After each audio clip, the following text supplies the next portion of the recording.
So yesterday Christina spoke about the third foundation of mindfulness. Mindfulness of mind states, of heart states, mind and heart.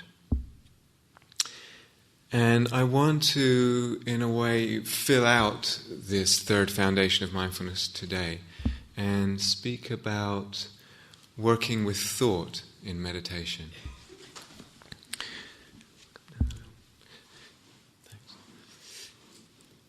So thought, it is, I think, very easy for us as meditators, or it would be easy for a meditator, to somehow find oneself in a relationship to meditation where the meditation has become about getting rid of thought.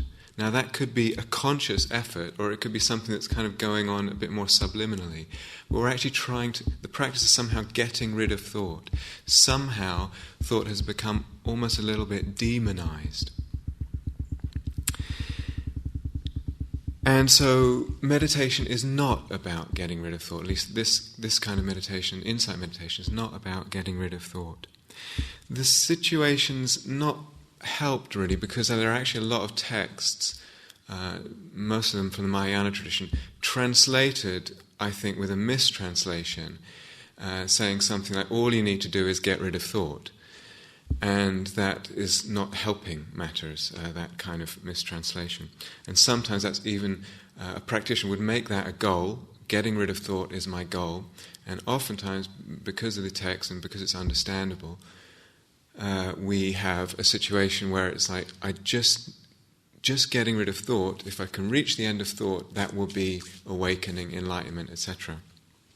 And so I really feel that's a mistranslation. The Buddha talked about states of samadhi, of the mind calming, collecting, unifying deeper and deeper. He talks about 8 states. I'm not going to go into this today. Jhanas. The second one, at the second state, there's the ending of thought. So if there are 6 more after that, how could it possibly be that the second one is the goal of practice?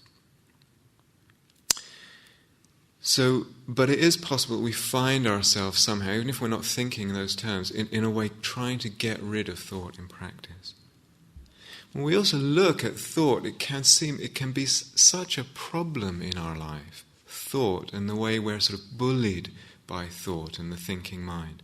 And yet we also see as human beings, if we just open up and look at human history, our capacity as human beings for so much creativity, such an amazing outpouring of creativity, of manifestation of creativity, of beauty, our capacity to reflect. So these are partly functions of thought, and they're a part of our humanity. So just to want to get rid of thought would be, in a way, trying to, in a sense, amputating some of our humanity. So it's complicated. This business of thought and our relationship with thinking is it's rich, it's complicated, it's wide. As practitioners, what might we aspire to in this area? What might we aspire to in relationship to thought? We could sum it up under 3 headings, 3 categories. The first is, rather than getting rid of thought, to be free with thought. There's a big difference there, to be free in relationship to thought. That we don't feel harassed by thought, harangued by thought.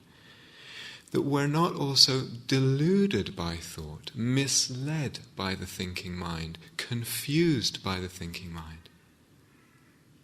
So that's one very real aspiration that we can move towards. The second one, I'll weave these into the talk. The second one, is it possible for us to discern between different types of thinking and actually be a bit choosy here?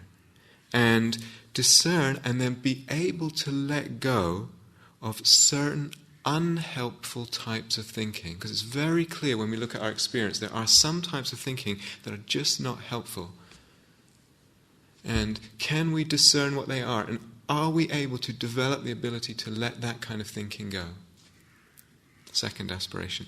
The third one can we as human beings develop the ability to think well, to really think well, to be able to think, to ponder, to reflect clearly, deeply, boldly.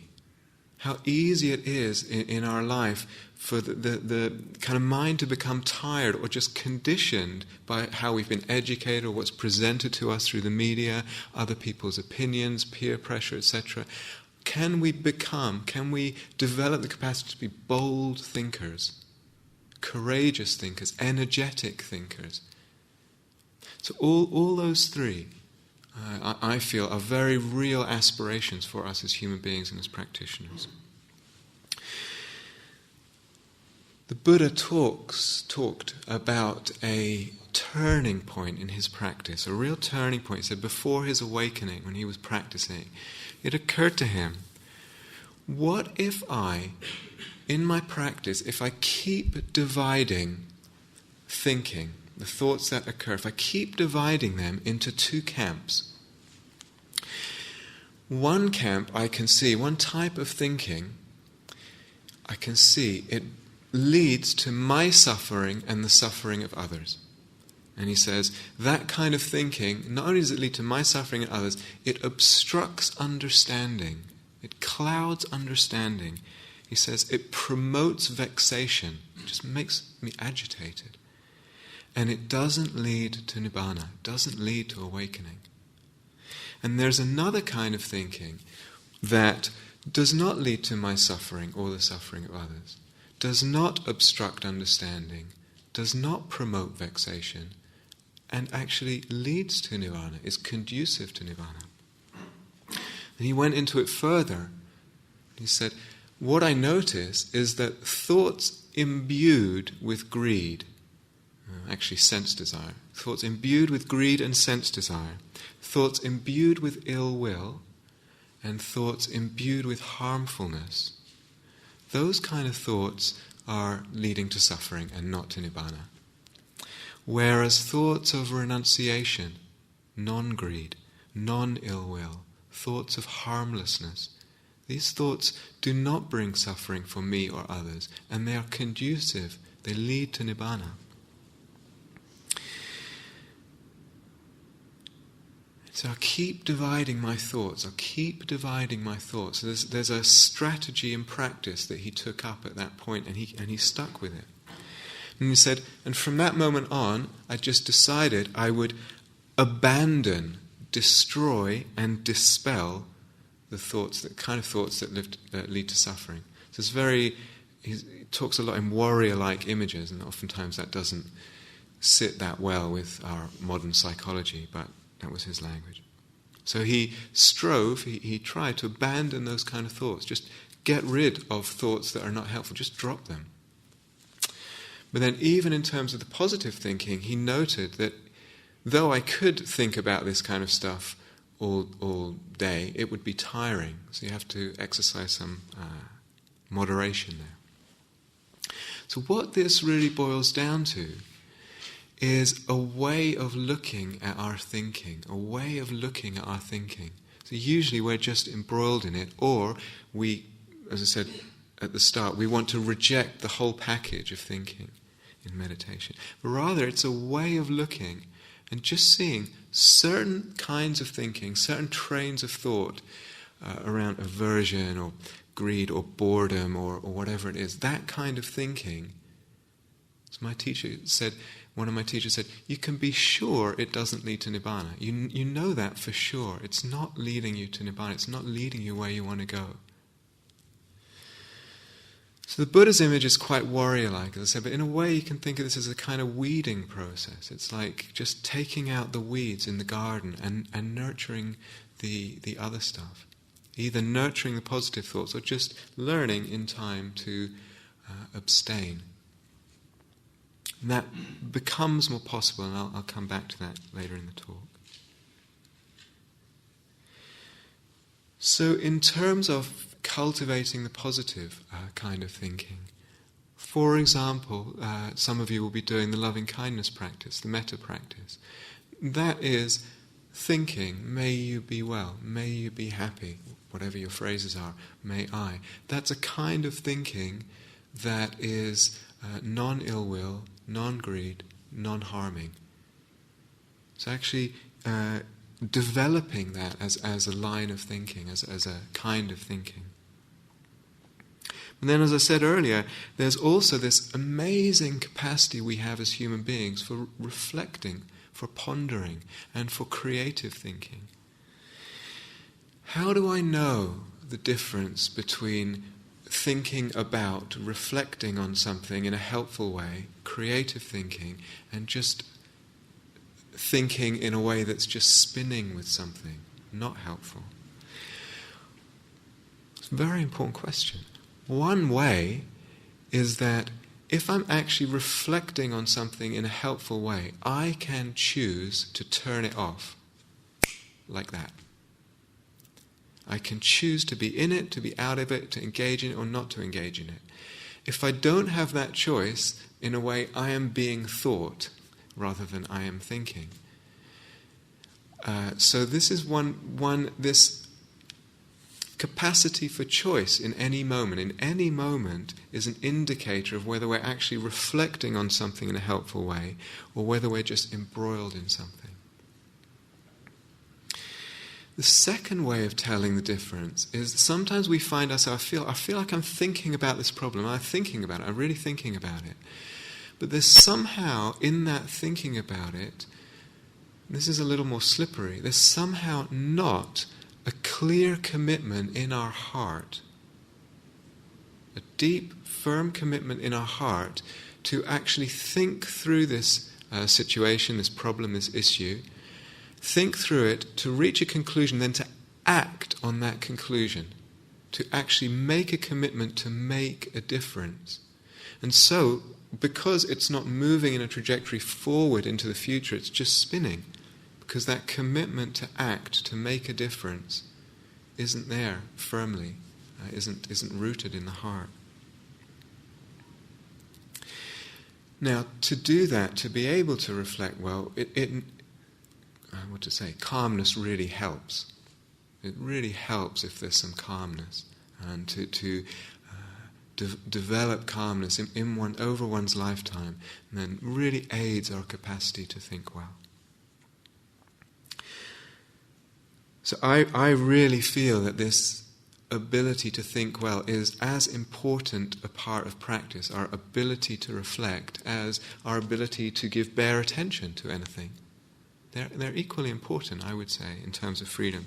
One of my teachers was very fond of this story he'd read, I think it was in a newspaper, of an interview with an old man. I can't remember why he was being interviewed, this old man. He was famous for something, I'm not sure.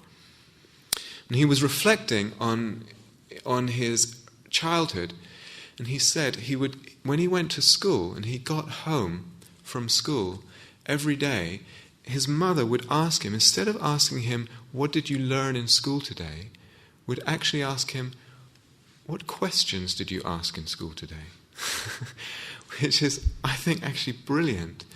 And said, in this way, his mother taught him to think and to ask questions and to probe, and not to just kind of be unalive in that respect.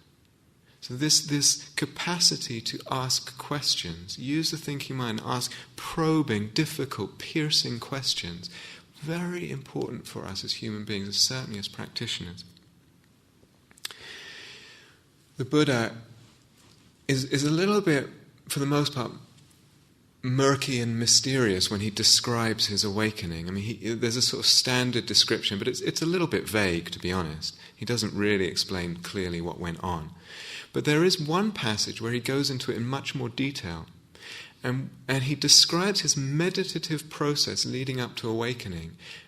And what it was a series of questions. He starts, what's my big problem? My big problem in life is death. My big problem is that I'm going to die. All this is going to die. It's all going to die, and it feels completely pointless. I'm going to start there. Why is there death? What is it that causes death, that brings death into being? And he traces it back. And he gets an answer, but he doesn't stop there, and he asks another question. He traces it back, and he comes to craving, and he says, okay, craving. Now what is it that brings craving into being? What is it that causes... And he goes back until he comes to a mind moment. There is a mind moment of consciousness, and he asks, what brings a mind moment of consciousness into being? And it's traced all the way back through this questioning process. Actually answering that question, the radical answer to that question was what brought him awakening. So we can be tempted as practitioners to throw out conceptuality almost like right away, but to really beware of throwing it out too early. The Buddha's path is a path of using concepts, and in a way a bit like a snake eating its own tail. They're concepts that lead beyond conceptuality. And this snake eats its own tail until it's all gone. If we throw them out too early, we're just actually left with our default concepts. I'm here, you're there, listening to a talk, it's Sunday morning, blah, blah, blah. And actually may explore that whole realm of conceptuality and going beyond concepts later in the retreat, but I don't have time to go into it this morning. So there is this capacity we have as human beings, ability to develop this capacity to think clearly, deeply, to reflect, to question, to think creatively. But there are other types of thinking, of course. Sometimes on retreat we find ourselves engaged in what you could call kind of entertainment thinking. So it's sort of stuff that's not particularly important, but we get the mind just amuses itself by going off on a particular train. So if you're into football, it could be, trying to solve the England midfield problem with Frank Lampard and Steven Gerrard or whatever it is, or rearranging the decor in the lounge at Gaia House, or something, some entertainment. Look, probably part of being human, exacerbated by the silence and the fact that there's no TV, etc. here. Part of being human to a certain extent, but sometimes it's worth again just probing a little bit under the surface. Is it that this is going on, this kind of entertainment thinking, because there's a fear of boredom, afraid of being bored? So boredom for many people in our culture is a very charged emotion or mind state, something that we really don't want to go too near. There's a multi-billion-dollar industry around preventing boredom. So is it, just to notice, is there fear of boredom? Is there perhaps even deeper in this, what's propping up this entertainment thinking? Is it a fear of a kind of mini-death? If I'm not thinking all the time, who will I be? Who will I be when I'm not thinking? And all the self-views and all this is kind of propped up by thinking, held in place by thinking. If I let go of that, who will I be? Will I be? So just to see sometimes when that's going on, what might be behind it or underneath it, kind of supporting it. So sometimes we find ourselves in entertainment thinking. Sometimes we find ourselves in something much more difficult, and the mind is caught in a kind of vortex of obsessive thinking. Very, very painful for the mind to be rattling around in that. So I want to go into this a little bit. Very helpful when that's the case. There's a lot of energy already spinning in the circuits of thought. The thought energy is already looping around. It's got a lot of energy in it. Using that energy, rather than trying to just quash that energy, actually using the energy and just using the metta practice, for instance. As I said, it's actually a kind of thinking, but it's a helpful thinking. There's already energy in the thought. Just put it in a positive, helpful direction. Again, I think I said this in the other talk on the hindrances, very, very helpful, very, very skillful to just keep returning. Just keep returning if you're using the breath, and trusting that skill develops over time. Over time, we learn to put down even really thick thought just by the strength of coming back. Another option when there's obsessive thinking is sweeping the attention through the body and paying attention to the body sensations. As many of you will be familiar with this practice. Sweeping the attention up and down, paying attention to the body sensations. Why? Because sometimes when there's obsessive thinking, it's as if the attention has kind of got stuck in one place. It's just moving, or almost not moving, narrowly around a small little circuit. And actually having the attention itself not be stuck by physically moving it can be very helpful, allowing it to be more fluid.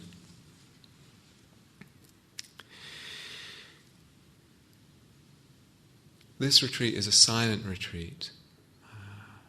In our life, obviously, we're not silent, and we find ourselves engaged in talking.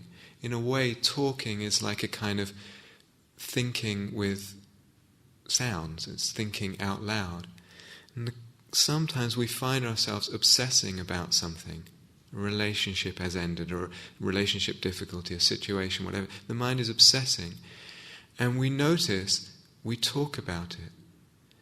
And again, is the way we're talking about it helpful or not? Because it can be extremely helpful, beautiful thing for human beings to share that talking and that listening and actually help a situation unfold, to ease a situation. But there's a way also that we just repeat where we are, and we go round and round. We repeat it to anyone who's willing to listen, or at least polite enough not to tell us to shut up. And we'll just say it. And there's something about the actual talking that's repeating it. It's just going round and round. And there's a way that talking, similarly with thinking, can solidify a problem. Rather than helping, it's solidifying. It's making it more concrete and more stuck. It's giving it energy and concreteness. So is the talking helpful? Similarly to is the thinking helpful? So obsessive thinking is one type of what the Buddha calls papanca. Many of you will know this word. Is it a word that some of you are familiar with? Papanca? Have you heard this? Yeah. It's actually a very rich word, P-A-P-A-N-C-A, papanca. And there's a lot to it. There's a lot to it. So many of you already know what it means. With obsessive thinking, or some forms of papanca, the mind just circles around and around something in a very tight circle. It's just trapped in that circle. Other types of papanca, it's almost like something gets triggered and the mind just flies off on some kind of trajectory, and it just goes, and then from this thing to this thing to this thing to this thing, it's just gone. Gone, like bye-bye. Usually gets translated as proliferation, as a proliferation of thinking around something, but it's a very rich word. So some other translations which could be helpful is complication. It's that through the thinking there's a kind of complicating of something. Exaggeration. That to papanchize is to exaggerate something. Also to reify, to solidify, to make something concrete, to make it seem real. This thing, this problem, this issue, this interaction, this situation seems so real. The papanca reifies it. To proliferate, as I said, the root in Sanskrit means something to do with spreading out. This situation, this instance, this interaction, this moment of consciousness has somehow spread out through the thinking, proliferated through the thinking, diffused. It also, in its root, means to make manifold, but I'll leave that aspect of it for now. So what happens when there's papanca? Two things, and they're kind of opposite. the mind singles something out, it individualizes something, something gets picked out of the whole kind of totality of flow of experience. Something gets singled on, yanked out, pulled out from that, individualized, and then generalized. So there's a singling out and then a generalization. So, for example, we are walking down the corridor or you're in the hall and someone looks at you or they don't look at you. And that moment of sense contact in the visual field, and it's like, why do they look at me like that? Maybe they think I'm da-da-da. Maybe I am da-da-da. And then the whole thing, and my mother, and da-da-da-da.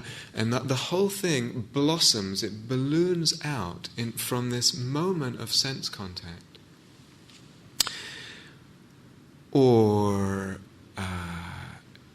Sharon Salzberg has this story she tells about many years ago. She was teaching a retreat with Joseph Goldstein, and a yogi came up to Joseph and said, I've got this tightness in my chest, and it's because it was actually something to do with his mother. I can't remember what it was.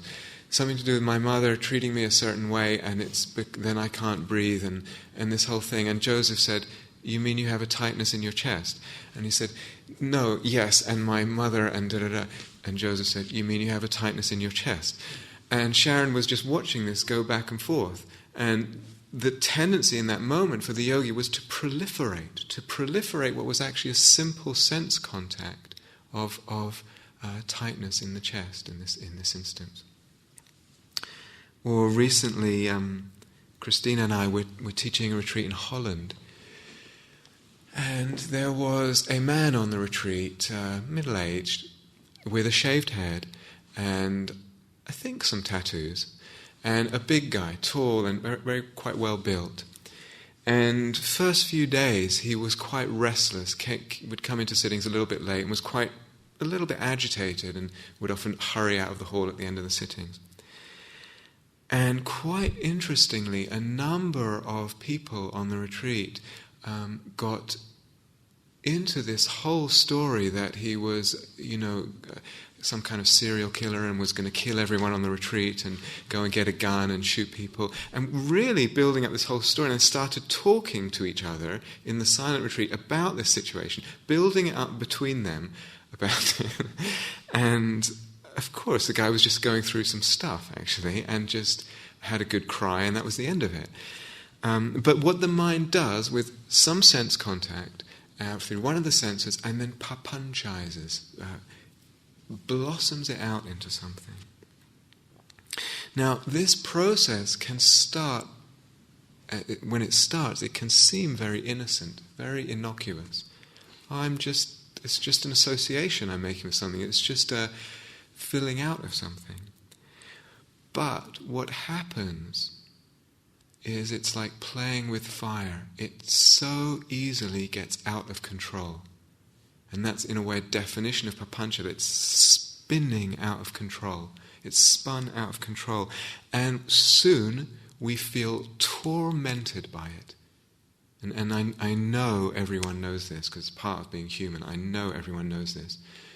We're tormented by this papanca. We're tormented by the thinking mind and the way it's spun off and caused so much anguish for us. And the Buddha actually uses the word, we're then assailed by this papanca. We're attacked by it. Swimming in it, not even swimming, sinking in it.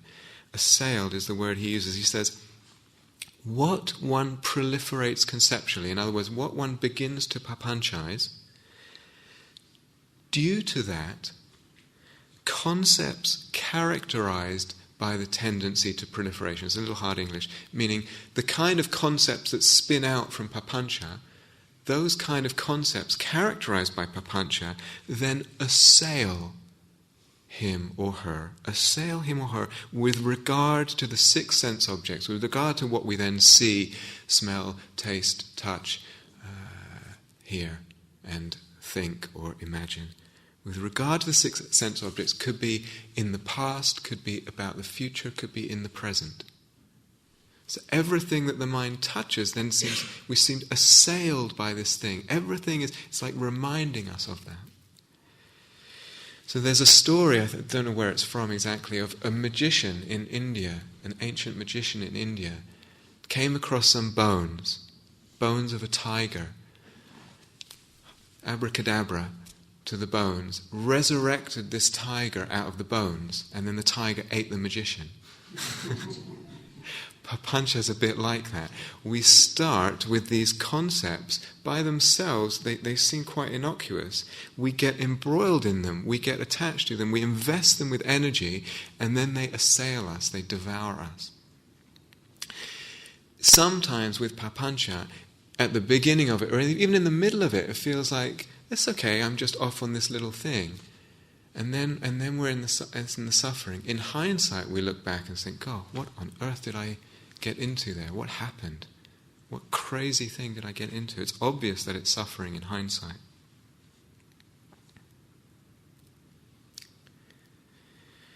So I want to go a bit more into some possible strategies for working with this, because it's important.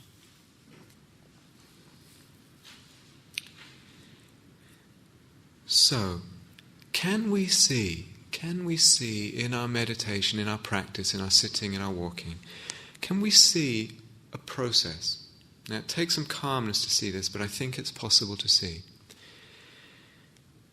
A thought, there is a thought, or even there's a sense impression and then a thought, but there is a thought or a sense impression.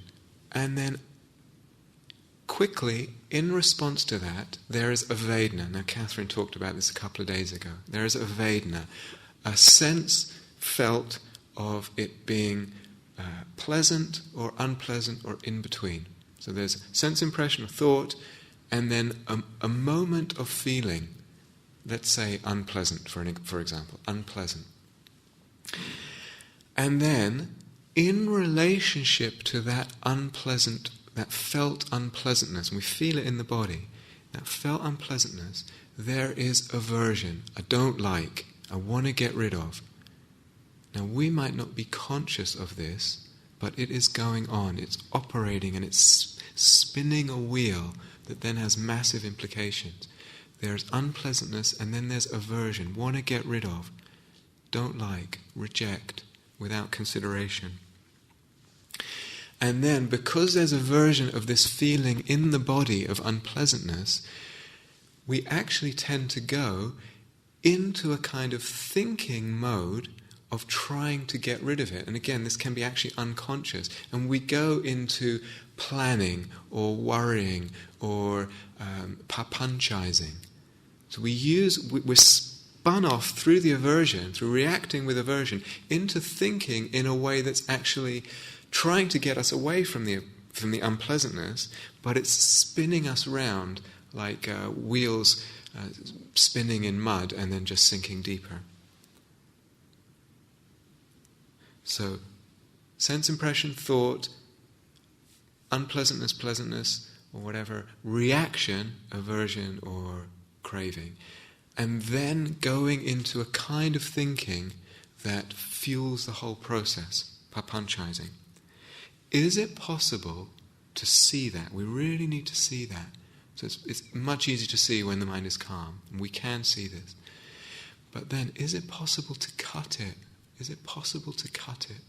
Is it possible that chain just doesn't reach its sort of grisly fruition?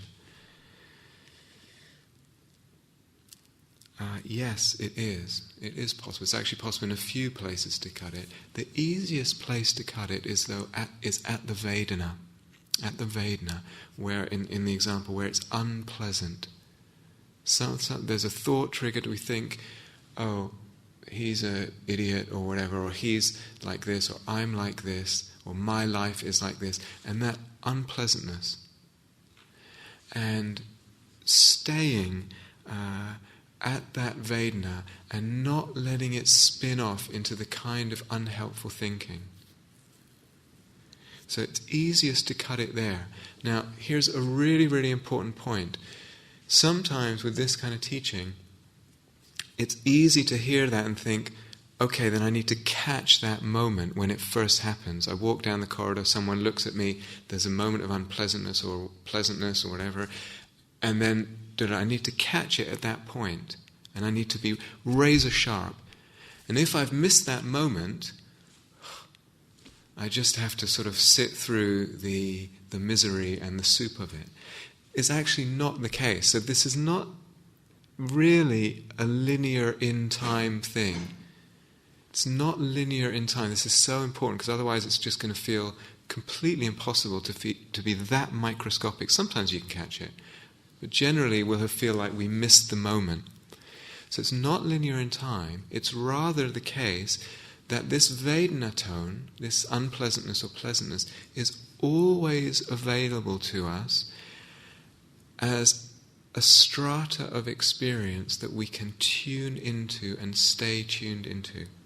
So even if I'm already feeling completely crazy with something, I'm already, and it's spinning and it's mad, in that moment I can find in my experience the vedana tone, and I can tune into that, and I can just relax the aversion coming out of it. I can stay with the vedana.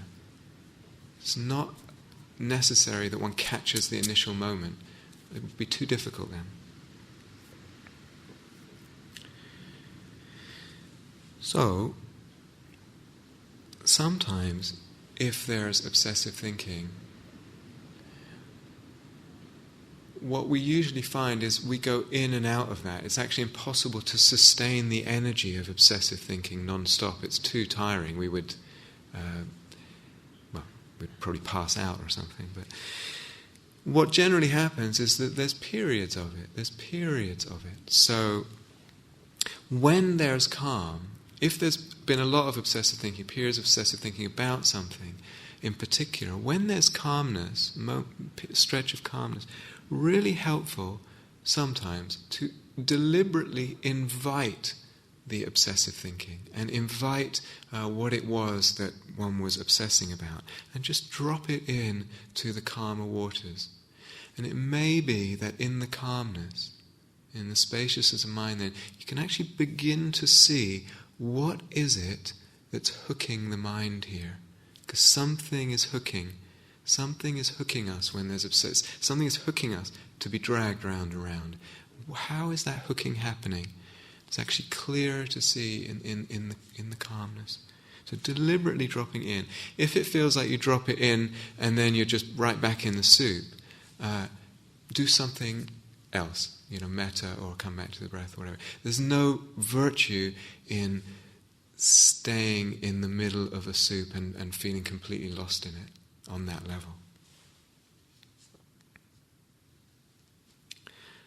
Sometimes we find ourselves obsessing about or in relationship to a choice that we have in life, or choices that we have in a life situation or relationship or whatever it is, living situation, whatever, anything, job. And the mind goes this way and that way. Should I do this? Should I do that? And almost like a pinball ball, just ricocheting all over the place, unable to really think through it or find any peace there. What's hooking? What's hooking in that scenario? What's hooking us? Sometimes we are hooked. We have some choices, and we're hooked because we believe at some level that it makes a difference if I do this or if I do that. Now, of course, sometimes it does make a big difference whether I do this or whether I do that. But a lot of the choices that we get so upset about, it actually doesn't make too much difference, and it's just that we're believing that it makes a big difference whether A or B. So sometimes it's really worth, and again the calmness can help, sometimes it's really worth asking what's quite a deep question really. What am I believing? What am I believing? And particularly, what am I believing in relationship to my needs? again, particularly in relationship to my needs for happiness, what I think I need to be happy. And there's a whole cellar full of hidden assumptions there about needs and about what I need to be happy. And oftentimes they have a lot of power in our life. They drive a lot of what we do and the choices we make, but they're not so explored or even conscious. So really ask this question, have a look what's in there in terms of what's driving me. The hidden assumptions, and question whether they're true. So sometimes we believe a thought, and sometimes we believe not only the thought, but the assumptions that are hidden underneath the thought.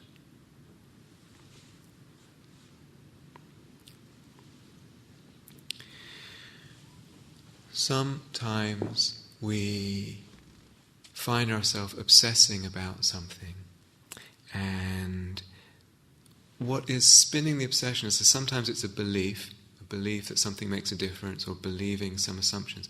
Other times it's that there's an emotion underneath. We're spinning on a mental level, but underneath that and supporting the mental agitation, the mental spinning, is an emotion, or some emotions, emotional life. There are emotions underneath. And so really important, all the energy is caught up in the head.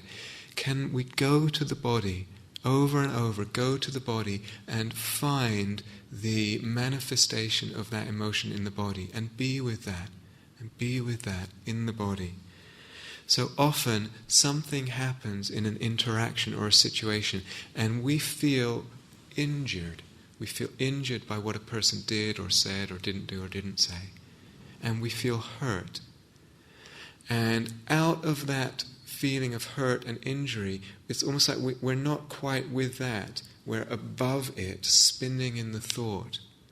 And really, really helpful just to check in with the body. What's there emotionally? Oftentimes it's much more quiet and vulnerable feelings. And they need being with, they need opening to, connecting with, holding tenderly with acceptance, with attention, those feelings. If we can, the mind goes off into the thinking, and just bring it back into the body, into the emotion. And if we can hold that emotion, give it some space in the body, it might be that with that holding, we are then able to review the episode or the situation, to look at it again with that perspective, with more of a heart perspective.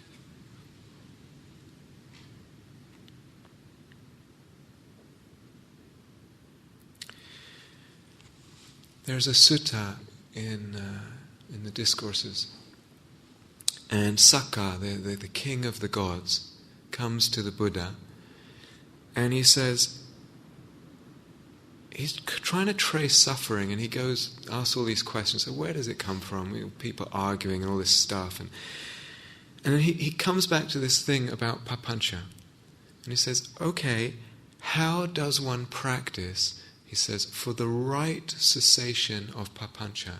Someone who's ended this process of papanca, what have they done in their practice? Note that word, right cessation of papanca. In other words, there's the implication that there's a wrong cessation. To have a lobotomy would be a wrong cessation of papanca.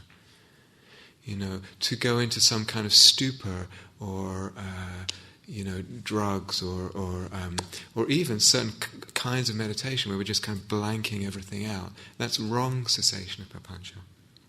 So you ask this question. It's for me, it's a really striking thing. It's a really odd moment at first in the sutta. So he asks this question, how do you practice for the right cessation, the right ending of papanca? In the next line, the Buddha answers him and he says, joy is of two sorts. And you think, what? He's just jumped to something completely different. He says, joy is of two sorts. There's a kind of joy that builds, that encourages, that nourishes skillful qualities of the heart, skillful qualities of the mind and the being. It brings with it an openness of heart. It brings with it love. It brings with it brightness and awareness and curiosity and aliveness. And it quietens the more unhelpful qualities of the mind. And that kind of joy is to be pursued. To be pursued. And there's a kind of joy that does the opposite. It clouds the mind, it closes the heart, it shuts us off or up against others or above others or something, etc. And that kind of joy is not to be pursued. And he keeps going, he says, grief is of two sorts. Remember, he's answering this question about papanca, and you think, why is he going into this? Grief is of two sorts. Again, a kind of grief in life that opens the heart, brightens the mind, takes us deeper, connects us with others, and a kind of grief that does the opposite. And again, one is to be pursued and one is not to be pursued. And he says, and equanimity again is of two sorts, same distinction, to be pursued and not to be pursued. And in each case, he says, for instance, with the joy or the grief or the equanimity, of this helpful kind of joy, grief, or equanimity, there is a kind that is with thinking and there is a kind that is without thinking. And they're both helpful, but the kind with thinking is more refined. So this is a very odd passage, and he says, that's the way to end papanca. And he leaves it at that. There's a lot to that passage. You actually spend a whole talk just on that one passage. There's a lot. It's very rich. But just to draw out, in connection with what I've already said, just to draw out, if there is grief, if I am struggling with a difficult emotion, sadness, grief, even grief in the broad sense, hurt, anger even, is this sadness, is it helpful? Is it the kind of grief that's helpful? Is it leading to an opening of the heart, a connection with others? Is it bringing compassion? Is it bringing clarity? Is it bringing beautiful qualities or not? And is the way that I am with it, is the way that I'm being with this grief, this difficulty, this sadness, this whatever it is the way that I am with it, is that opening the heart, deepening the consciousness, bringing mindfulness, connecting with others, etc. So it's really, really delicate question. Really delicate question. You know, we may tend to assume all grief is good, and it's just good to be with grief. Very delicate question. So for example, we take anger, it's a bit clearer with anger. There's a way of being with anger, it's just boiling on its surface. And I'm with that and it's just spinning, or I'm with the papanca of it, and I'm just lost in the story of it. Maybe it's more, or not maybe, but it is more helpful to be with the, oftentimes anger has other emotions underneath it, hurt, sadness, injury, as I said, and being with them, holding them in a way that's actually helpful.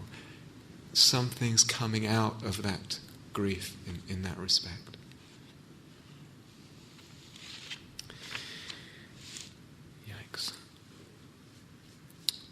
I'm going to leave something for another talk on conceptuality, but it has to do with the root of papanca, and that has its roots in this notion of self and the way we define ourselves. So out of that comes the way we conceive of and see reality, but I'll leave that for a talk probably later in the retreat. So in terms of, just to say in terms of strategies, working with difficult thinking.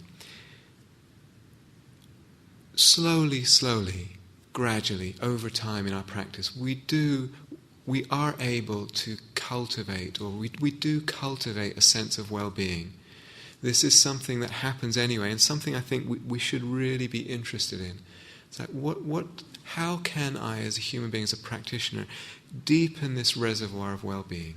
It's so crucial, because the deeper that reservoir of happiness, of peace, of joy, of love, the deeper that is, the more established that is for me in my life, the more thought and thinking and the whole world of papanca loses its allure, it loses its compulsion. We're just not so magnetically attracted and pulled into it. I have enough here, I don't need to go into that thing. And this is a very gradual process, and it doesn't really happen in a linear way, but it's, I think, so crucial as part of the path, as something we're interested in developing. Like not to put too many of our eggs of hope, hoping for freedom, just in paying attention, just in witnessing our difficulty. We actually need to cultivate. So putting in the effort for samadhi, for loving kindness, for all those other beautiful qualities, generosity, etc., really, really helps, because they bring well-being. And with that they bring a real clarity. This is helpful, this is not helpful in terms of thinking. And an ability slowly to let go of what's not helpful. Okay, so I spent a long time talking about the difficult and obsessive and papanca, etc. Oftentimes, and we're already a week into the retreat, we find ourselves with that kind of stuff is actually periods of time where it's really not what's happening. It's just, the thought isn't even that thick. It's just, there is some thought, but it's really not the main even thing that's going on. And it's important to be able to learn to work with thought when it's easier. So I want to just, last part of the talk, just talk about that. We learn to swim in the shallow end of the swimming pool, and there's something about learning, taking advantage of the times when the thought isn't so thick and so obsessive and so problematic, and learning to cease to understand something about thought there, and learning to work with it when it's a bit more spacious, a bit more easy. If we're grounded in the body, and the body acting as a real anchor, mindfulness of the body from which to look at thought, really, really helpful. So there's a reason why mindfulness of the body is the first foundation. There's an anchoring in the body. From that place we can look at thought. And in looking at thought, we can begin to actually pick out the different kinds of thought, to notice the different kinds of thought. So we might notice a planning thought. There's a thought of planning, or remembering, memory, or judging, or worry, or daydream, or anticipation, whatever. Now some people, it's good to notice what kind of thought it is. Some people are really helped by labeling the kind of thought. So planning,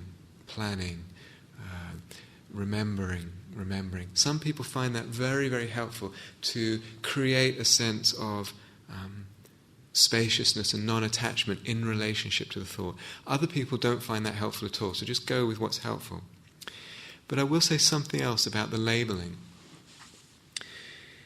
When practice gets quite quiet, one might notice, if the mindfulness is quite refined, that it's sometimes possible to notice a thought before it's really even fully formed. It's almost like a bit of an amorphous kind of cloud, and it hasn't really, we're not even sure, it's just sort of there at the edges of consciousness, we're not even sure what it's about. And somehow the labeling of it actually gives it its reality, it gives it its solidity, it makes it concrete, it finishes it off. So sometimes the labeling is drawing a thought out where we actually don't need to draw a thought out if the mind is very quiet. So nothing we put in to the heart and the mind is without effect. Nothing is without effect. A labeling has an effect. It can kind of crystallize the thought. So to notice the kind of thoughts, and maybe work with labeling, to notice, is this a pleasant thought or an unpleasant thought? I am a failure. I'm a failure at meditation. That's not a pleasant thought. Or even, he's an idiot, or he's a slob, or whatever. That's also not a pleasant thought. To notice this. A thought of metta is a pleasant thought. And to go, when there's more space, to really begin to get this sense of, is this kind of thinking helpful or not helpful? can be more easy to look at those kind of questions. Beginning to notice the relationship we have with a thought or a train of thought or these thoughts. And we notice that we push some away and we grab on to others. We can feel that process in the body. That's a beautiful thing about this kind of practice. We can actually feel it in the body, the way we react to a thought. When the mindfulness is refined enough, is established enough, a thought comes and you actually feel it in the body as a tug, as a rejection, as a grasping or something. Even to follow a thought, it's not that the thought itself was particularly pleasant or unpleasant, but we're just caught on it and we're following a train of thought.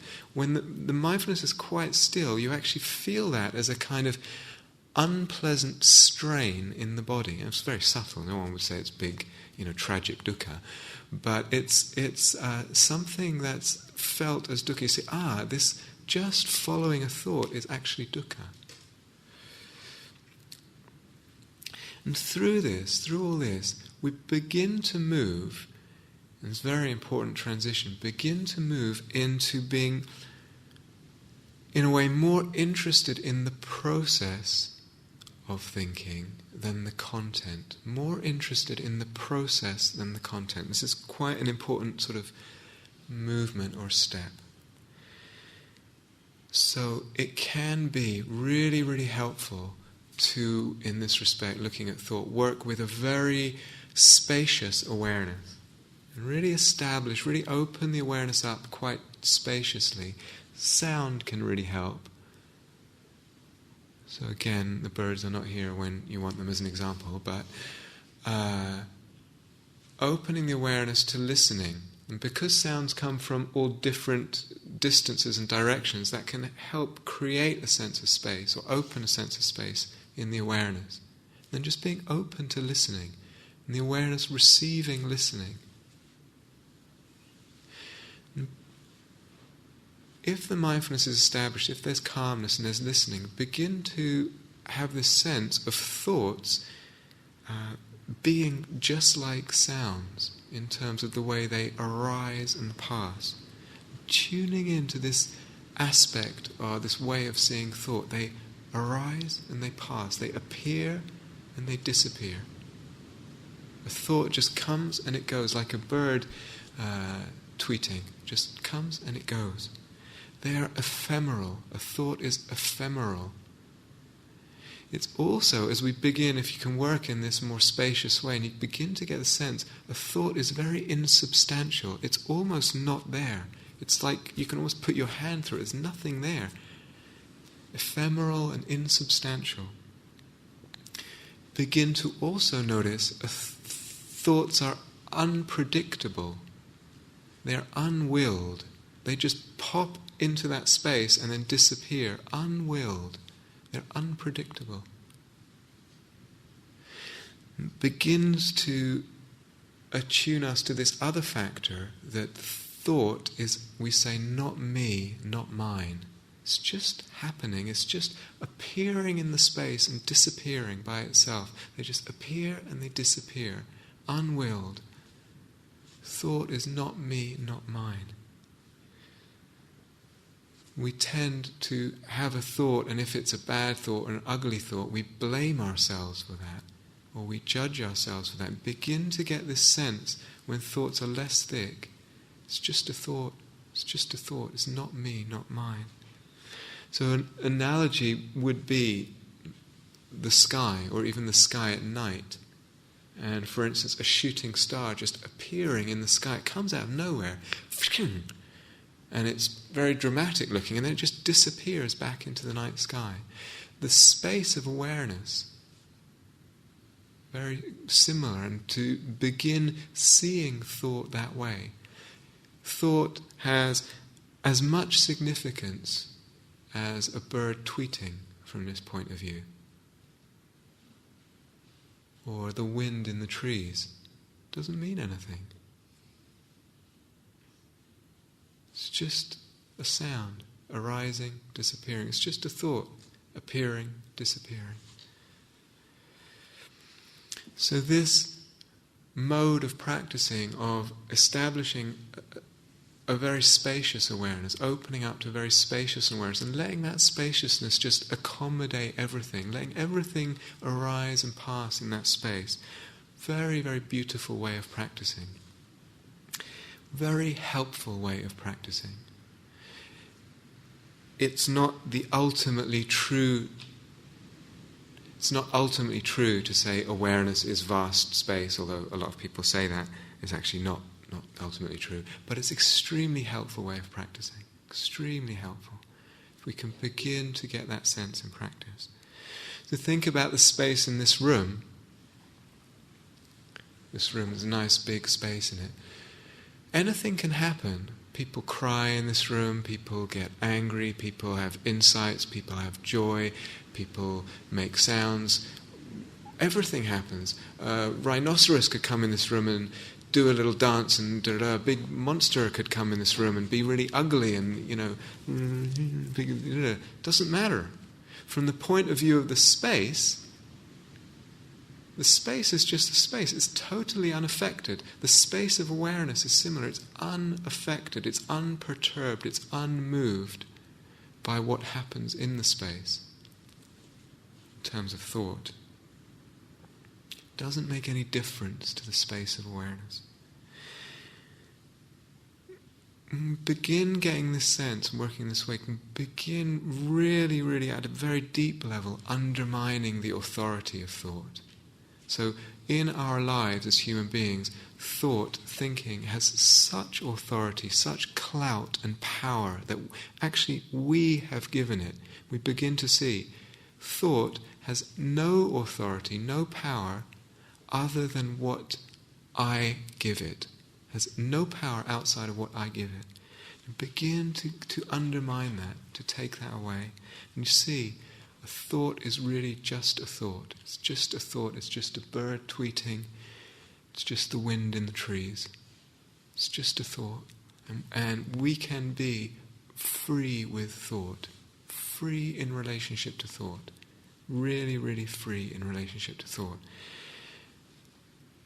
That's not a fantasy. It's not a fantasy for us as practitioners. It's a very, very real possibility. We can move towards that. Very real possibility, that freedom.